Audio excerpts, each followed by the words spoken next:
Excellent dimanche à toutes et à tous et bienvenue à cette grande édition du journal à langue française. Vous êtes en compagnie de Patrick Nilidandi. Tout de suite, l'essentiel de l'actualité. La Société des distributions d'électricité REG indique que le groupe électrogène Diesel ont été retirés du système de production d'énergie parce qu'insuffisamment d'électricité a remplacé cela générée par ce groupe électrogène. Il pourrait cependant être utilisé l'un ou l'autre centrale électrique qui tombe en panne. On utilise au Rwanda 202 MW par jour alors que l'électricité disponible est de 375 MW. Les détails avec Kassim Issouf. Depuis 2004, le Rwanda a réceptionné d'énormes groupes électrogènes pour pallier à la faible quantité d'électricité dont disposait le pays. La capacité de ces groupes électrogènes est de 57,2 MW, dont ceux du domaine public produisant 27,2 MW et le reste par ceux appartenant au secteur privé. En 2010, le pays disposait de 96 MW en général. Il n'y a pas longtemps, différentes activités des habitants ont été installées dans la plaine de Rugezi en province du Nord, ce qui a provoqué la diminution de l'eau, entraînant la réduction de l'eau qui alimentait les centrales hydroélectriques et par conséquent la diminution de l'électricité, raison pour laquelle il a fallu faire recours aux groupes électrogènes diesel. Depuis juin de cette année, les groupes électrogènes diesel tant publics que privés ont été mis à l'écart parce que le déficit d'électricité auquel ils devraient pallier n'est plus d'actualité. Le rapport de l'auditeur général des finances publiques de l'exercice 2021-2022 révèle que le tarif de l'électricité que produisent les groupes électrogènes diesel est élevé parce qu'il faut 375 francs rwandais par kilowatt, alors qu'un kilowatt d'électricité généré par centrale hydroélectrique coûte 136,9 francs rwandais.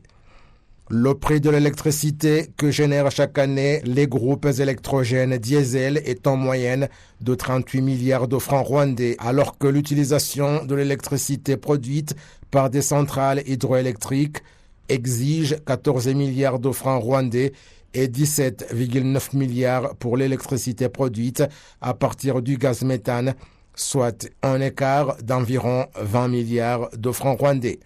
Selon des analyses de différents économistes, des efforts devraient être déployés dans l'utilisation de l'énergie hydroélectrique et de l'électricité produite à partir du gaz méthane pour éviter des pertes. Jusqu'à présent, le Rwanda dispose de 375 MW d'électricité où l'on utilise chaque jour 202 MW, mais de nouvelles personnes ayant besoin de l'électricité s'accroissent de 10% chaque année, ce qui exige que la quantité d'électricité doit être augmentée pour que l'on atteigne l'objectif de 560 MW en 2024. Ce qui se pose la question de savoir quelle est la finalité de ces groupes électrogènes diesel.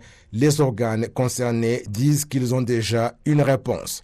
Les centrales hydroélectriques produisent 148 MW, soit 34% de toute l'électricité dont dispose le pays.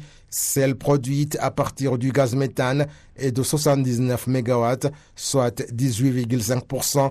Celle produite à partir de la tourbe est de 85 MW, soit 20%. L'énergie commune à d'autres pays est de 46 MW, soit 10,7%.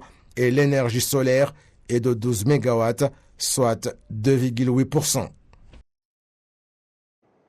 Passons à présent au transport où les passagers qui utilisent le transport en commun sont heureux que des mesures prises par le gouvernement ont apporté des solutions aux défis du transport dans la ville de Kigali. Suivant ce reportage de Kassim Issouf.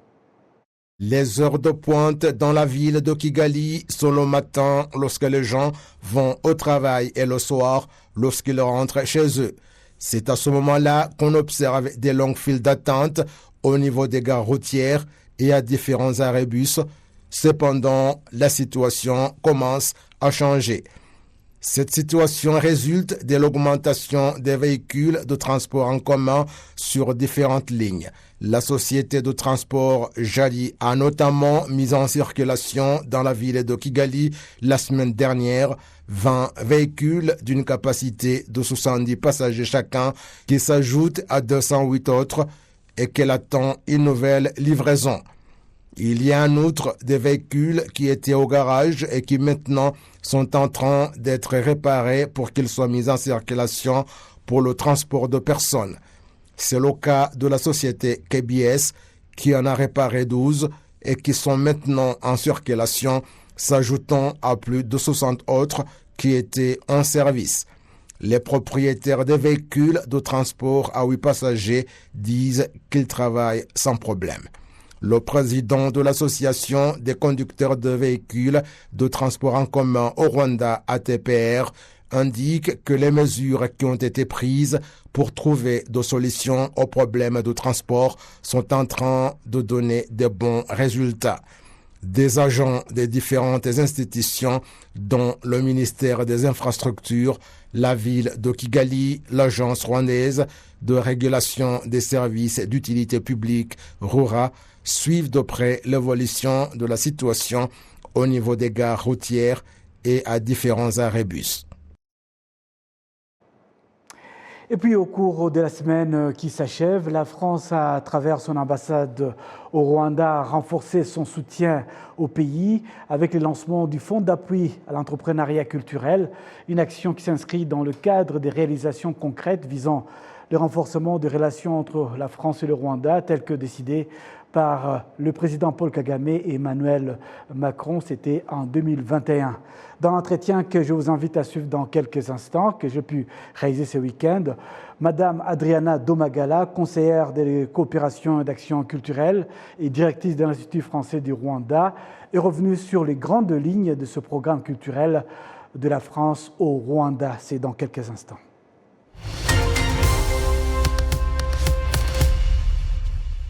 Bienvenue à l'entretien de la semaine. Nous avons le plaisir de recevoir Madame Adriana Domagala, qui est donc la responsable chef de service culturel à l'ambassade de France au Rwanda.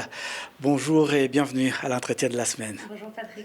Alors, vous avez procédé au lancement du fonds d'appui pour l'entrepreneuriat culturel à Kigali. Est-ce qu'on peut connaître un peu l'objectif de ce fonds? Pourquoi avoir pensé à lancer cette initiative au Rwanda? Alors ce fonds, il est là pour plusieurs raisons. Donc premièrement, la France, l'ambassade est très impliquée dans la culture au Rwanda. Nous avons eu la chance d'inaugurer il y a maintenant un peu plus de 2 ans un centre culturel francophone par à la fois notre président de la République, Emmanuel Macron, mais également la secrétaire générale de la francophonie, Madame Louise Mushikiwabo. Et nous avons voulu créer ce lieu pour donner un espace aux artistes émergents. Et en complément à cela, on a également souhaité travailler de manière plus poussée avec les entrepreneurs culturels rwandais.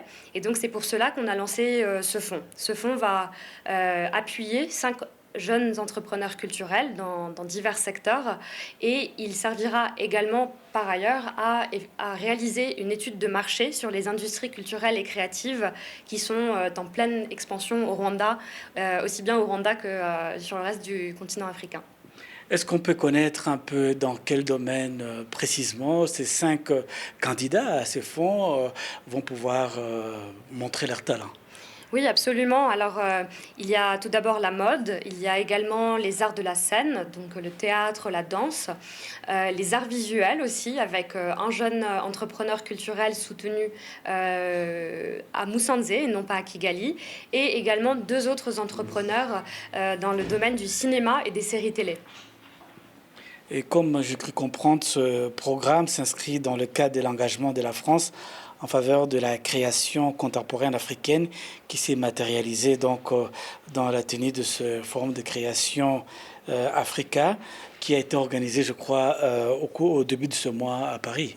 Exactement, donc c'était le premier forum qu'on organisait de ce genre pour créer des ponts entre les entrepreneurs culturels africains et français.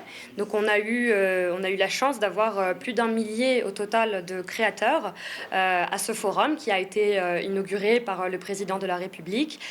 Et on avait sélectionné 2 jeunes créateurs rwandais, un illustrateur et une directrice exécutive d'une maison d'édition pour participer à ce forum. Et on est très heureux parce que l'illustrateur, qui s'appelle Mika Irwa, a même gagné un prix qui va lui permettre de retourner en France pour faire une résidence, pour faire aboutir son projet de bande dessinée. Donc on est vraiment très content pour lui. Et quels sont les sujets qu'il écrit, qu'il présente dans ses bandes dessinées? Ah, ça, il faudrait lui demander directement, mais tout ce que je peux vous dire, c'est que c'est une bande dessinée futuriste qui met vraiment à l'honneur des personnages rwandais, africains, et donc qui essayent d'inventer des nouveaux narratifs qui ne sont plus ceux de, par exemple, Tintin, mais vraiment avoir des personnages africains et non pas belges ou français ou en tout cas occidentaux. Voilà. Oui, le thème que vous avez retenu est enjeux et opportunités pour l'entrepreneuriat culturel au Rwanda, les échanges que vous aurez avec le monde de la culture. Qu'est-ce que vous attendez de ces échanges? Nous, ce qu'on voudrait, en fait, avec ces échanges, c'est de montrer tout le pouvoir que détient, en fait, le secteur de la culture, parce que c'est non seulement un secteur très porteur qui peut créer de l'emploi attractif pour les jeunes, et je pense qu'aujourd'hui, on en a besoin avec la croissance démographique, avec la nécessité d'accueillir tous les ans une cohorte de plus en plus grande de jeunes sur le marché de l'emploi, mais aussi qui permet de créer de l'espace pour l'expression artistique et pour toutes sortes de choses qui permettent en fait de contribuer à construire et à renforcer l'identité culturelle rwandaise. Oui, depuis 2021, avec la visite du président Emmanuel Macron à Kigali, on voit un développement de plusieurs projets qui sont suivis par l'ambassade de France. Est-ce que vous pouvez nous revenir un peu sur les grandes lignes de ce projet et les projets d'avenir, que vous, du moins sur le plan culturel que vous dirigez?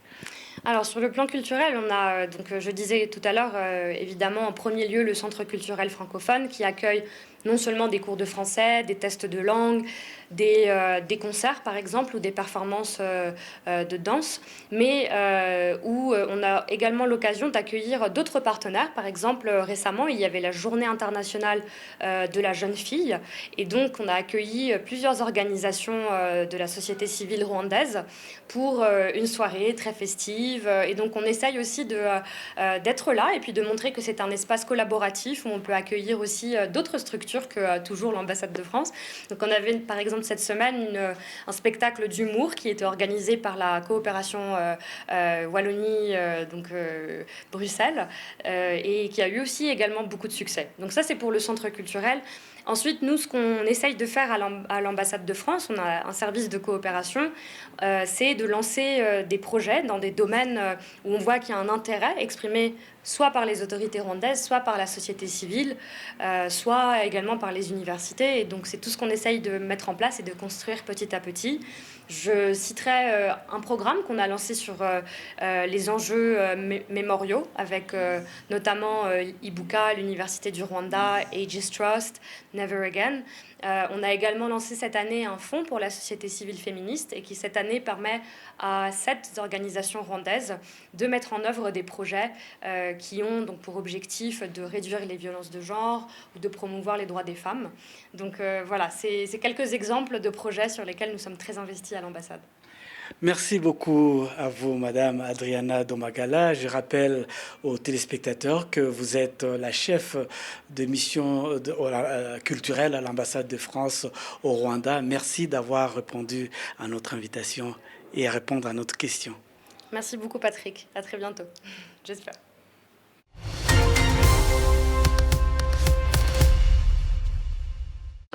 Retour donc à l'actualité avec l'hôpital neuropsychiatrique basé à Ndera qui déplore l'augmentation des cas des maladies mentales suite à l'attitude de beaucoup de gens qui se font soigner tardivement et retardent ainsi la guérison.